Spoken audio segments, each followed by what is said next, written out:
Hello, everybody. Welcome to this episode of Be the Wolf. And I'm excited to be here today with Wayne Mullins. He is the founder of Ugly Mug Marketing. And I know some of you out there are like, that's a really weird name. Why would he call it Ugly Mug Marketing? So before we jump in, do you want to answer that question for me, Wayne? Absolutely. So thank you for having me here, and I'm excited for this chat as well. The name Ugly Mug Marketing comes from a quote from this gentleman by the name of David Ogilvy. And David Ogilvy, for those who don't know, built the world's largest ad agency. He was one of the co-founders. And inside of his agency, he had this really, really great quote, which was, "I would rather you bring me an ad that's ugly and effective over one that's beautiful but is ineffective." And so that is our North Star. That is what we aim for. It is not necessarily to do ugly things, but to keep the main thing the main thing. And the main thing isn't a beautiful design. The main thing is something that's going to get results for our clients. Yes. So we're going to talk today about marketing. We're going to talk about thinking outside of the box. And definitely when we're talking about marketing, results is what we want. But so many people are so hung up on making everything pretty. And pretty is great. Don't get me wrong. But pretty and effective is way better than pretty and not effective. So, Wayne, can you tell me just a little bit about you, how you got started, and why it is that you chose marketing? What is it about marketing that's important to you? Absolutely. So my background actually began in sales. That is thanks to a gentleman by the name of Zig Ziglar. For those who don't know, I would recommend Googling him or watching some of his YouTube videos. Phenomenal salesperson, phenomenal motivational speaker, but he convinced me to go into selling. And what I quickly discovered during my sales career is that if I wanted to sell more and meet more people and reach more people, I needed to figure out how to better market myself as a salesperson. So how could I become the person they actually wanted to talk to? And that was the beginning of my journey into this thing called marketing. And I'm still of the opinion that marketing's job is to make sales unnecessary. So in other words, when we market correctly, we don't have to beg, we don't have to plead, we don't have to twist people's arms and try to convince them to buy our stuff. The marketing has done the heavy lifting for us. Yes. And I love what you said about learning how to market yourself. Now, I know that you have a feeling why leading yourself is the most important leadership lesson. And it sounds to me like this might have been the beginning of you formulating that thought, that idea, that concept. Yeah. So for me, what I've discovered over the years, so of my quote unquote professional life, I've been an entrepreneur. I've been self-employed for I think 20 out of 22 years, something like that. I don't remember the exact numbers, but it's around that. And what I quickly discovered over this journey is that the number one thing that slows my progress, the number one thing that sabotages my success is the person who looks back at me in the mirror every single morning. It's not the marketplace. It's not the economy. It's not who did or didn't get elected. It's not what the customers think or don't think. It's the person who looks back at me that I have to work on first and foremost. And for me, I've learned that lesson the hard way. I'm so stubborn that it's always easier to blame someone else. It's always easier to say, well, it's the economy. Well, it's the competitors. Well, it's this or that. But at the end of the day, what I've come to realize is it always comes back to that person in the mirror who gives me all the excuses, who doesn't want me to try new things, who wants me to blame others. It's that person that I've got to work on. Yes. And that is such the be the wolf thing, that place we're really looking at how we are creating the things in our life. And as entrepreneurs, we know, you know, not all entrepreneurs have figured this out yet, but the results you have are a result of the decisions you have made, period. So, who's the one making the decisions?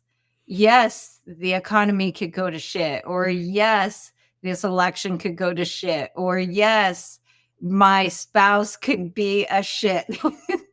But at the end of the day, you're the one that decides what to do with that. And somebody else might make different decisions and have lots of success, whereas you make a certain set of decisions and have terrible success. So that place of coming back to you is important. And I think entrepreneurs didn't know this when they stepped into the business or stepped into working for themselves, but they really chose a path of, I'm going to have to work on myself or else I'm not going to survive. 100%. And if you have any business context growing up, whether you've read books, whether you went to school for something business related, you've probably heard the phrase that you should spend more time working on the business than you do working in the business. And that is it's a truism, right? That's a true thing. But there's another level or another layer to that. It is that you should spend more time working on yourself than you spend working on the business. And then below that would be working in the business. And when you were talking about that and accepting extreme ownership for the decisions that we've made, I'm reminded of Viktor Frankl, who wrote the book Man's Search for Meaning. So he was in Nazi concentration camps. And the thing that I'm reminded of is he said that between the stimulus and the response, there's this gap. And in that gap lies our power, because we have the power to choose how will we respond to what is taking place. Will we allow it to become a stumbling block? Will we allow it to pull us down? Or will we allow our inner strength to come forward and to shine and to overcome those obstacles? Another great book, very similar messaging, is called The Choice. It's probably one of the top 3 books I've ever read. And I've read quite a few books. Phenomenal story of a lady who overcame such insurmountable odds. And what she came to realize, that no matter what happened to her, no matter what the world, the environment, anything threw at her, she had this choice. And this choice to decide is what gave her her immense power. Yes, it's true. It's true. I haven't read that book. I'm curious, and now I'm going to look it up and get it. So when we're talking about working on the business versus in the business, sometimes it's good for people to have a structure. So maybe 20% of your work week is spent working on the business. But that I always say includes the things that you're doing that help you get over anything that might be in your way emotionally, strategically, and you're overcoming your self-sabotage, essentially. So if you're working with a coach, a mentor, a therapist, whatever it is to help you get out of your own way is actually part of working on the business. And when we're talking about getting in our own way when it comes to marketing, I was watching a clip the other day of you talking about tactics versus strategy.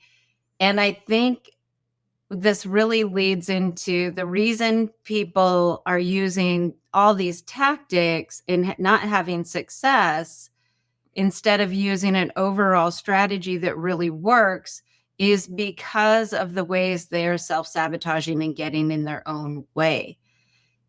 So first, can you talk to us about tactics versus strategy, and then maybe lead into how a lot of people are getting in their own way, just using tactic after tactic after tactic instead of slowing down, taking the time to develop the strategy and working it out?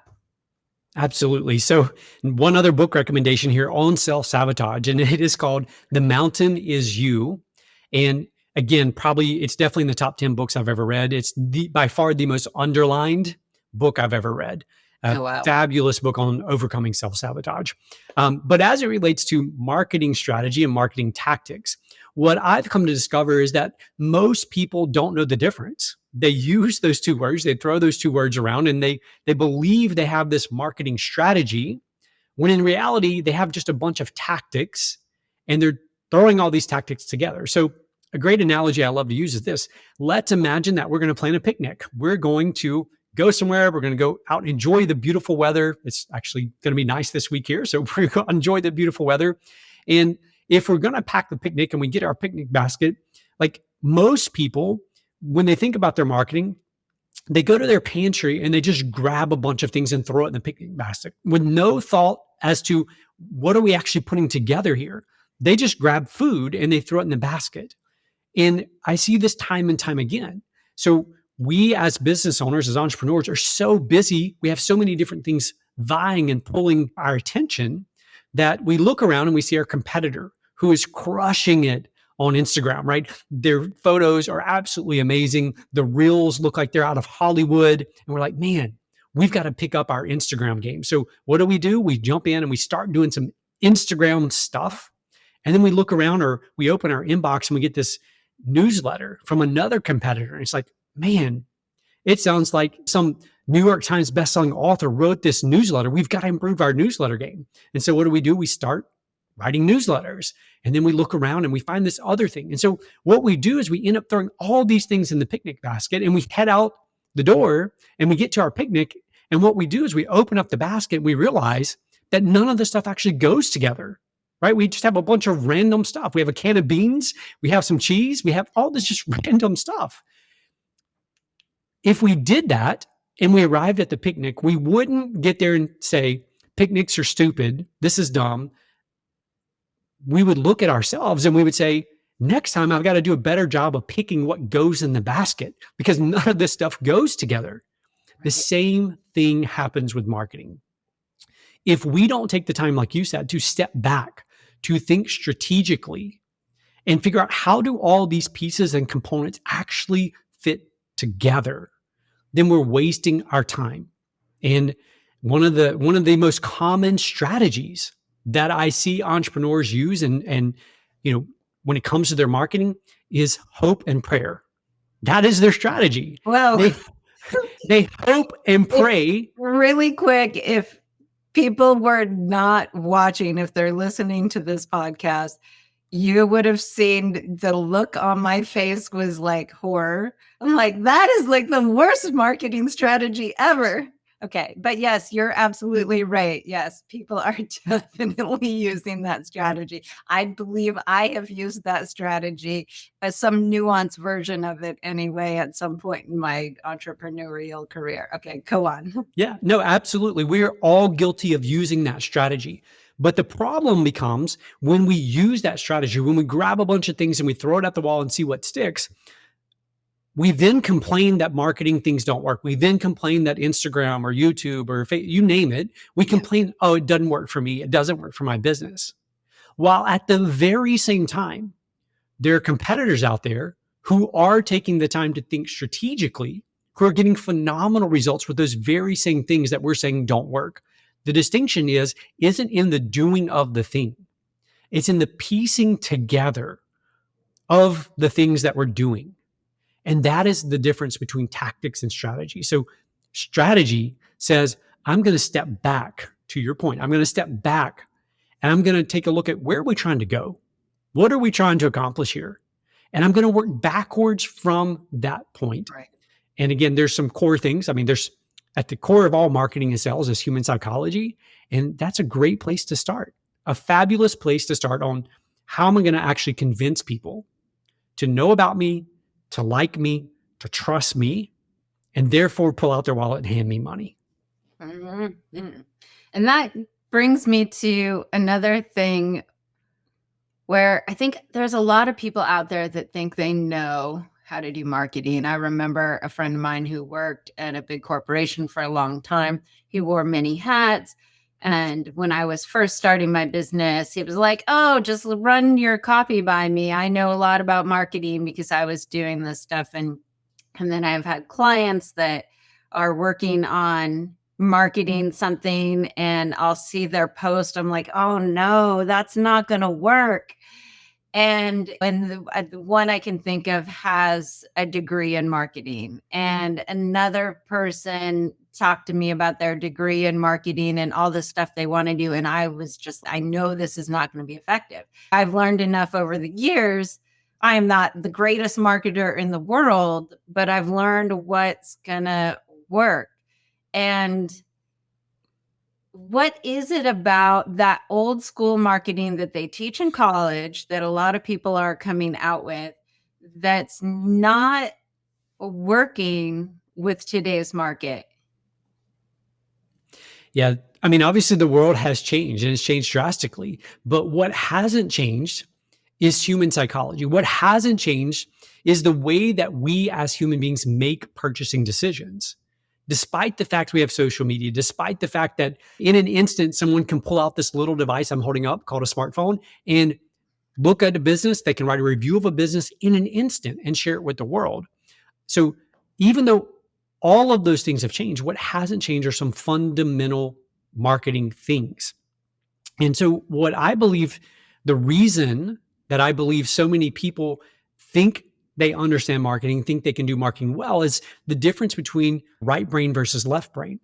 So one of the core exercises that we walk clients through is building a customer avatar. So that's just simply, you're going to list out all this core information about your ideal customer. So, where do they work? What type of job do they have? Are they in a relationship? Do they have kids? What type of vehicles do they drive? What hobbies do they have? What magazines or what shows, or all of this information.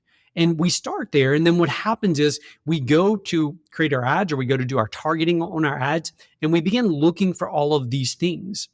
And so we're targeting very specifically now, thanks to technology. We can target very, very specifically. But what we're missing is the emotional component. Yes. The vast majority of people make purchasing decisions based on emotion, and then they justify with logic, not the other way around. But yet, if you look at most messaging, it's very bland, it's non-emotional, and it speaks more about us versus speaking about them. That is probably the number one core distinction between marketing that works and marketing that doesn't work. When we talk about our product, our service, our whatever it is over and over again, we are losing them, right? We're losing the connection.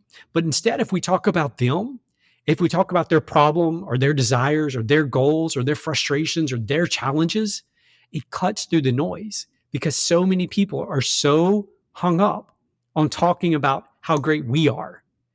And when we do that, we completely miss the mark with our messaging.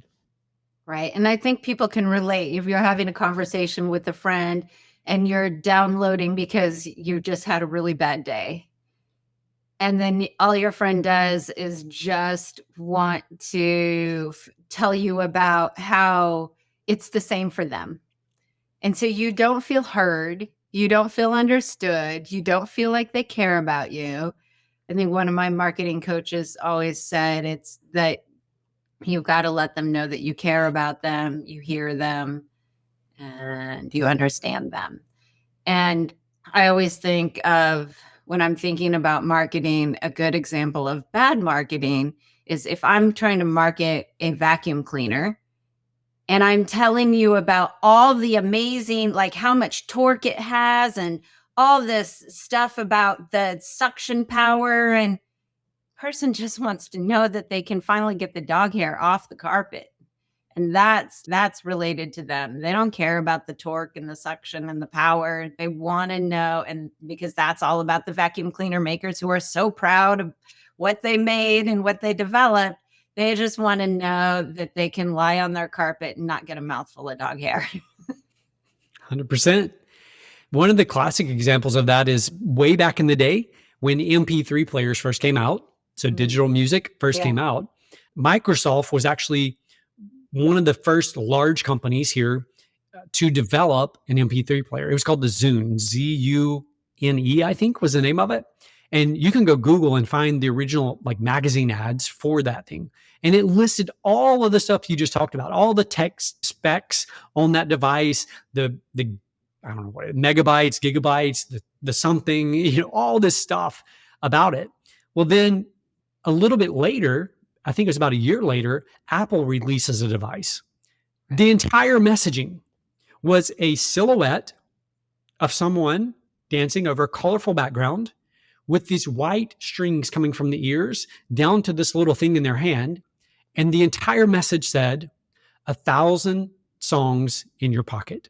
Right. That was the entire messaging. So to your point, sometimes we get so hung up on all of these things.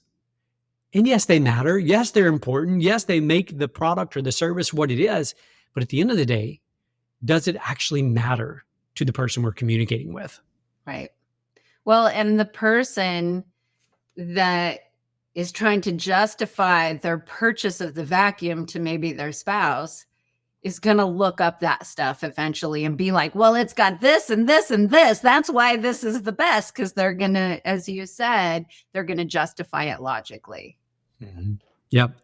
One other quick note on that same campaign. So the Apple's campaign to release the MP3 players, the iPod back in the day, they did something that anyone listening can do. But often we're so busy trying to keep up with competitors. We're so busy trying to do all these other things. We ignore these very basic, very simple things. So back whenever the MP3 players first came out, every single competitor, the cords from the earbuds were all black. They were all black or maybe a blue, but they're all dark color. What does Apple do? Apple comes out with white. Right. So in an instant, if you're sitting on a subway, if you're out walking, in an instant, everyone knew which brand you had on because of the color of the cords. And so one of the challenges we often give to our clients is this: what is your white cord? There was no difference, right? The black cord versus the white cord, there's no difference. The music still traveled through the cords into the earbuds. Right. That didn't matter. Apple could have used any other color they wanted to. And as a matter of fact, black made way more sense to use because it didn't get dirty, right? You don't see the dirt, the smudges, the oils from the fingers on the cords if they're black. But on white, over time, those cords turn brown and they get dirty. But Apple chose to do it for one reason and one reason only. It's so that in an instant, when somebody had those on, that person was now marketing for Apple. Yes. Well, and you said to me when we spoke earlier, better is a strategy for struggle, different is a strategy for success. And I think that's a prime example. I think a lot of entrepreneurs are scared, right? A big be the wolf quality is being able to blaze your own path, being able to do what's right for you despite what everybody else is doing. And I think a lot of people are just trying to, let me just do a better version of what so-and-so is doing. Let me just do it a little bit better. And in that, we're just recycling the same thing, which means we're not really creating something different. And I think when it comes to great businesses, great marketing, great creative works of art or any kind of creative work, marketing as an example, or writing, when we get out of our head of what everybody else is doing and what we're supposed to be doing or trying to just do it better than them, that's when we have the opportunity for innovation that can actually really push things to another level in your business, in your marketing, in anything really. Absolutely. That is spot on. We fall to this idea that if I can just be better, if I can give better service, or if I can develop my product so that it's a little better than the competitors, everyone will come to me. And the reality is people don't want better. They want different. They want something unique, something creative, something that stands out in the crowded marketplace. Another great book is The Blue Ocean Strategy. Highly recommend it. It speaks directly to this idea. But when it comes to marketing and standing out and being different, it doesn't require a lot. It does require a lot of intention and a lot of thought to make that happen. So years ago, I had a separate business that was a lawn and landscape company. And what most people did to market those types of businesses is they would go by, we did mostly commercial, they would go by the commercial places and they drop off a flyer or they drop off a trifold brochure and a business card. And that's how they would attempt to sell. So they'd go ask for the property manager person. And what we did was polar opposite. Once a week, we would go to a local donut store and we would buy dozens of boxes of donuts. They were super cheap back then, dozens of boxes. And we had these labels printed that would cover the entire top of the donut box. And so when we would go into all these businesses, we wouldn't go in and ask for the property manager. We would just go in, for example, a restaurant. We would go back in the kitchen where they were prepping for the day, prepping the food, and we'd bring donuts.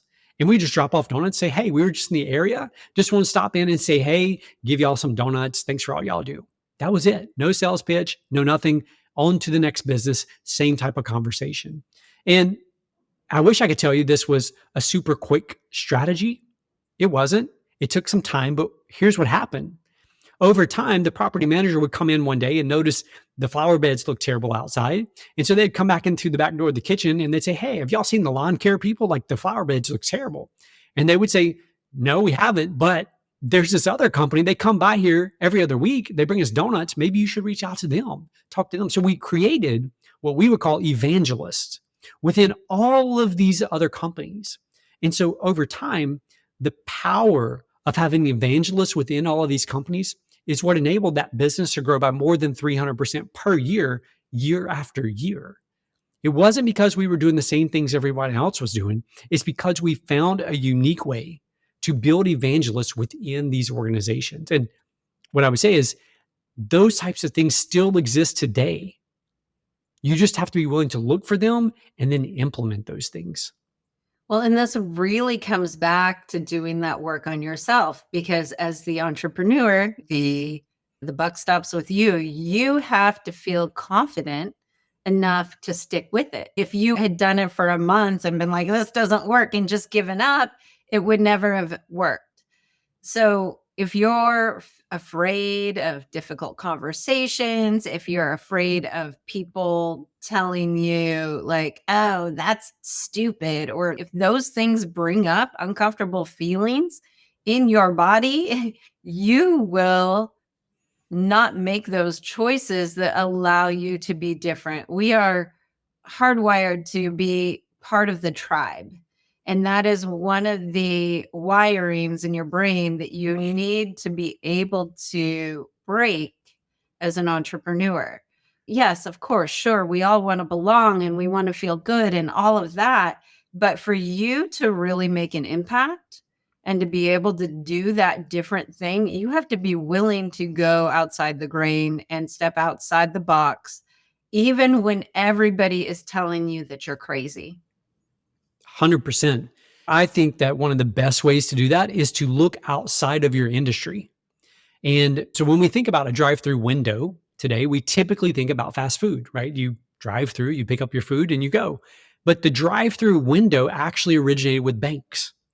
And someone at some point in the fast food business, in the restaurant business, looked and saw that and said, I wonder what would happen if we put a window where people could drive through and get their food.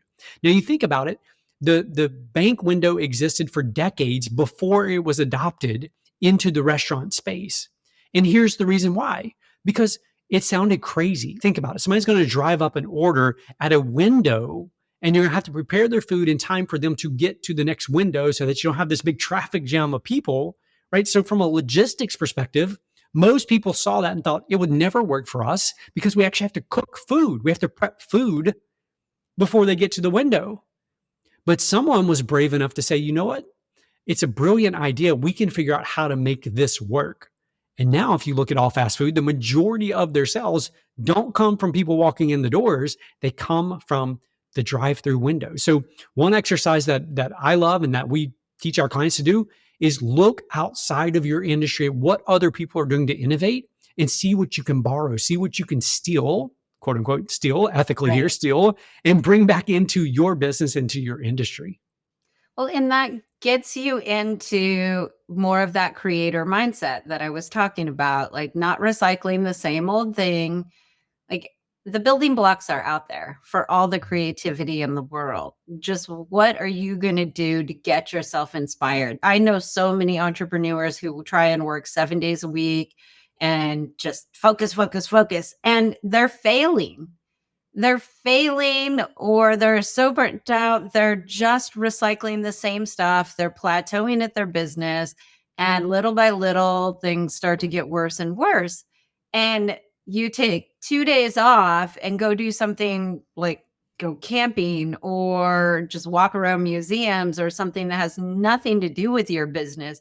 You come back and you have fresh perspective. You can actually access the creative part of your brain, one, because you've rested and you've not been focused on all these problems, but two, because you've allowed yourself to see something outside the little box that you're living in. Yeah. And I believe for me personally, I can speak for myself for sure. That is why it's so important to, one, have a coach. Number two, to surround yourself with entrepreneurs who are at a level different than you're at. Yeah. So I just got back from a mastermind group up in Nashville, and I'm the dumbest one in the room. It's very uncomfortable to be in the room of all these super highly successful entrepreneurs and to know that they're so far ahead of where I am. But in that discomfort is where growth occurs, right? If I'm always the smartest one in the room, if I'm always the one who knows more than everyone else in the room, then I'm never growing. I'm never learning. So I've made this intentional decision to always try to put myself in rooms where I'm the dumbest one in the room. And number two, to always work with a coach. And what's interesting, I've learned these lessons the hard way over the years, is that number one, family and friends don't make good coaches. Sorry. No, not sorry at all. they don't want to hurt our feelings. They're unwilling to tell us the things that we need to hear because, quote unquote, they have our own best interest at heart. When in reality, the things that make the biggest impact in our lives, the things that enable us to make rapid transformation and rapid transitions, are hearing the things we don't want to hear, facing the truth in our lives. And so those two things, having a coach and being in groups and around people who are at a higher level in terms of whatever that means for you and your business or organization, those two things are fundamental to growth. Well, and when we're talking about choosing coaches, I think this is really important. If you choose a coach who is not comfortable with the uncomfortable, you can also fail, because a lot of what I've seen in the industry, like we all see our great people in our industry and our not so great people, but I've seen a lot, and I was one of these people years ago, so I can't judge anybody for it, but where it was really difficult for me to stand up and be with your uncomfortableness if you're my client.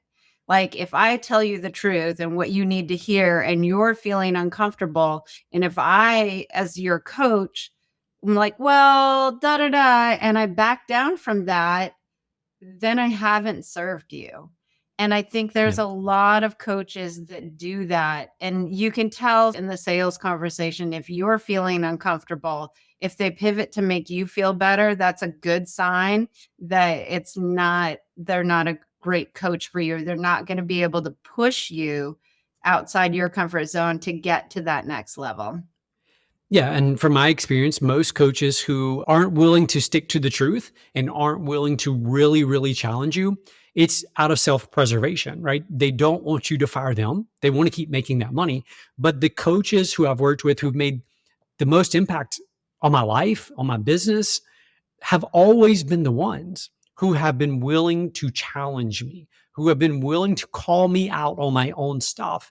And as a human, it's one, uncomfortable, but two, our natural tendency is when we hear things that go against our current reality, against our current beliefs, we immediately reject not just the message, but the messenger. And so what I've tried to do over the years, and I'm still learning this because it is difficult, it is uncomfortable. It's When I find myself agitated or frustrated by something, I go back to this quote: when furious, get curious. So when I feel those feelings of whatever coming up because a coach has called me out on something, and I start to say, you don't understand the situation, you don't understand the circumstance, you don't understand whatever all the things are, I try to pause and create some space to get curious. What is causing this in me to rebel against this feedback coming to me? What is it? Is there some truth there? And usually there is elements or are elements of truth in that. Deficiencies from myself as a leader. It could be just blind spots that I can't simply see. But it goes back to, again, one, having that coach, but then two, being willing to, I would go as far as saying, subject yourself to their authority and their insights in your life. Now, does that mean you should blindly follow every single thing that they tell you? Probably not. But at the same time, that doesn't mean we should shut down and stop listening when they tell us things we don't want to hear. Well, and one of the things, just speaking to that, if you say to me something and it makes me upset, you could say the same thing to somebody else and it wouldn't make them upset. So you're not doing anything differently.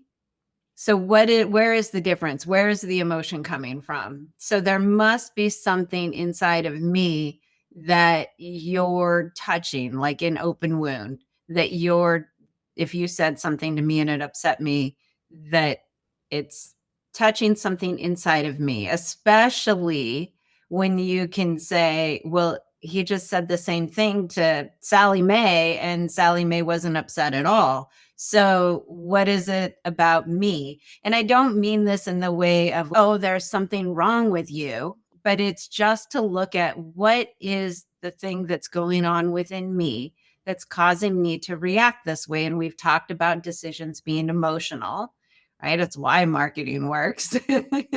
Good marketing anyway. But when you start to understand what is going on with you emotionally and why you are reacting the way you're reacting, you're going to make better decisions in your business, which are going to create better results, right? That's the whole thing behind your company, is wanting to get those great results for people.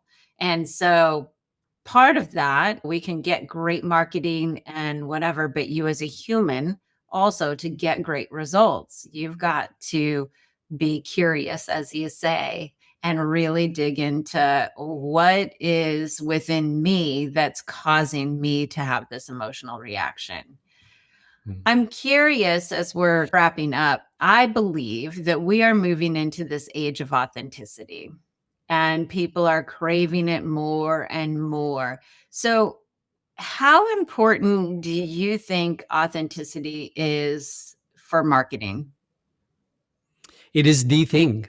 So if you rewind about 10 years ago, prior to 10 years ago, the number one thing was authority when it came to marketing. So you could have somebody who was an authority figure in a space speak on your behalf as a spokesperson, and it would immediately lead to sales because we as a society respected people in authority. But over the last 10 years, as social media has become something that exists in everyone's pocket, where we can see, quote unquote, inside more and more things that are taking place, what we're searching for is exactly what you said. It's authenticity. Who is actually real? Who's not putting on a front? Who's not just saying they're an authority for the sake of saying they're authority? Who is actually a real person? And I would go back to this one thing. What we look for when it comes to authenticity is we want someone who understands us. It's always about us. Yeah. We want someone who's walked in our shoes. We want someone who's felt the pains that we felt, someone who has seized the opportunities that we desire to seize, right? And when it comes to our marketing, the biggest mistake, we talked about this earlier, is when we just copy what other people are doing and try to do it better, because there's nothing authentic about that. Nothing at all. And people can see through that. That is why it's so important to be crystal clear for your company, who you are, where you're going. Why does this matter? Like, what's our mission? Why do we exist? Why does this matter? And what that often means is that you stand for certain things, but you also stand against certain things, right? Because it's about being real. If you are for everything and everyone, that's not authentic. You're just playing to people, and they read that, they feel that, they sense that. And so I would challenge anyone listening to start with the vision for what you're trying to create. We use a framework and structure where we lean 3 years into the future and we write the vision as if it's reality today, right? So the sights, the sounds, the smells, all those things. And then we move into the mission. Like, why do we exist? And then from there, what we have to do is we have to understand that if we're going to create that vision, we're going to bring that vision to life. What does that mean in terms of the way we choose to operate? So that would be your values. That would also be your expectations or the standards that you have. Because all of those things that for years I put off and said, one day when I get time, I'm going to get to those things. All of those things are what enable you to speak from a true, authentic voice. If you don't do that stuff, you're copying and pasting from other people. Yes, you may put your little twist on it, but it's not true to who you are. Yeah. It's a podcast I did a couple weeks ago. We talked a lot about values and purpose in business. And you're right. A lot of people are like, I'll just put that, I can do that later. And this is, again, talking about working on your business rather than in your business. These are the things that give you the framework. It's why I do that work with my clients as well, because once you have that framework, then even if you're hiring somebody else to do the things, you have the framework to stay authentic with what's real and true for your company. And so speaking of different and real and what's true for your company, like, you're an outside the box company. I know that you have a big giant octopus on the front of your building, but what with Facebook ads, trying to take over ad agencies and do the work of ad agencies and all of that, what makes you different, and why is it that somebody would want to step in and work with your agency? The simple answer is results. Those same people who use Facebook and they go in, they boost the post, or they do whatever the things are. And you're absolutely right. Facebook is getting much, much better at helping people who don't know much about paid advertising do paid advertising on their platform. But I think it's important to remember that Facebook's primary objective is to maximize value for their shareholders, which means their goal is to make money off of you. And so one of the most common things that we see, not just with Facebook and all these other platforms, but with other agencies, is they're really good at showing us things, numbers that make us feel good, but don't actually impact what matters most. And for most organizations, if you're for profit, there's two things that matter most. One is revenue, and then two is profit, right? How profitable are you? And so for us, we attempt to get to the place with every client where we're reviewing P&L statements with them, because what we know to be true is as the marketing world keeps evolving and changing, I like to say we're not in charge of your marketing, we're actually in charge of your revenue. Because if we're leading people, for example, to book sales calls with your team, like, it's going to harm us if your sales team isn't doing a good job, because you're going to say, well, you sent us 100 leads, but we didn't convert any of those leads. Therefore, the leads are terrible. So it forces us to get further into the organization, say, you know what? Let's evaluate some of those sales calls. Let's see how they actually went. And we've done this, and we do this with clients, because what we want to be true is we want results for you. And we don't make people sign long-term contracts. As a matter of fact, we tell people, give us 2 months. If at the end of 2 months, you're not happy with where we are and where we're headed, we want you to go somewhere else. We want you to find someone who can get the results that you want. And because of that promise, it forces us to stay focused on what matters most. Right now, our average client has been with us 3 years and 4 months. Right. And so that's without contracts. Right. That is because they willingly give us money every single month, because they know the dollars they give us are going to come back in some form of a multiple to them. And it really sounds like you bring that full strategy, like that well-rounded strategy we talked about earlier, like doing Facebook ads is a tactic, but if you don't have your funnel set up properly, if you don't have your sales team doing a great job, if your organic social media is conflicting with your paid social media, like all of these things, it's not creating something cohesive. And it sounds like from what you said that you help really bring a full cohesive strategy to helping people get the results that they need from their marketing. That's absolutely it. It has to be. In the past, we could put marketing in a little box over here and say, this is marketing, this is the marketing department.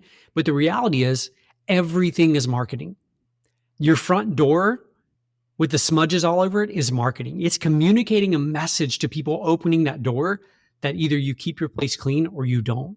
The way you answer the phone is marketing. Are you personable? Are you friendly? Or do you not even answer the phone? Does it just go to voicemail? The way you respond to email is marketing. Does it take you an hour? Does it take you a day? Does it take you a week? It is communicating a message to your audience. And at the end of the day, that's what marketing is all about. It's the messaging that we're communicating, whether explicitly, like coming out of our mouths or on the pages of our Facebook or whatever it may be, or implicitly, right? They're implied messages. And so often we get focused on the explicit that we ignore the implicit messaging. And it's the implicit messaging that often sabotages our marketing success. Well, and that comes back to that authenticity thing, right? And again, coming back to doing that internal work so that you can be authentic in the way you externally present. We all know, like, you're saying one thing over here and you're talking shit behind somebody's back, like that doesn't breed confidence. Or if you're very inconsistent, again, that doesn't breed confidence in anything, really. So how do people work with you? How do people get in touch with your agency? How do they follow you? Tell us all the things where they can tap into what you have to offer. The simplest place is going to be our website. That is uglymugmarketing.com. All the contact info, social media, all that stuff is right there. If people are interested more in kind of leadership and personal growth and all of that stuff, they can follow me on Instagram. That's at Fire Yourself. And I share, not just marketing stuff, but leadership, personal development, all that kind of stuff right there. Okay. So everybody open up the browsers. Do it now. uglymugmarketing.com. And for Instagram, if you're opening up your Instagram right now, at Fire Yourself. That's it. Okay. And for the entrepreneurs out there who are looking to get through some of the stuff we talked about as far as getting in your own way, I've got a free guide out there for you. Grow your business and have fun doing it with the 3 secrets the business gurus never talk about. You can grab that at BeTheWolfGift.com. So open up the browsers, uglymugmarketing.com, BeTheWolfGift.com.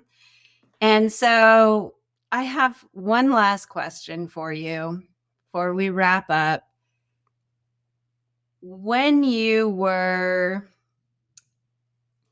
said earlier that the person in the mirror is the one that was getting in the way the most often. So going back to when you were really getting in your way, what did that man need to know? If there was 1 or 2 things that he really needed to know that could have propelled himself forward much quicker, what would it have been? Absolutely. 2 things. So number 1, the Johari window, Johari window. Look it up, Google it. But at the core of this thing called the Johari window is this idea that the thing that is most dangerous to us are the things that other people can see, but we can't see about ourselves. Mm-hmm. That is the most dangerous thing. And I came to this realization that Everyone else was the problem prior to that, right? I had a million other things that were the problem, like we talked about earlier. It was my team, it was the clients, it was the economy, it was all of these things. And it came to this point where what I realized, I think it was Michael Gerber who said this. I don't think it was an E-Myth, but I think it was just a quote he said. And it was that if our thinking is sloppy, if our discipline is sloppy, that will always appear in our businesses. And so for me, it was kind of the culmination of those things that led me to, number one, realize that I had to have a coach, and not just a friend, not just a family member that I would go to for input, but it was someone who was willing to tell me the truth, the things I didn't necessarily want to hear, but needed to hear.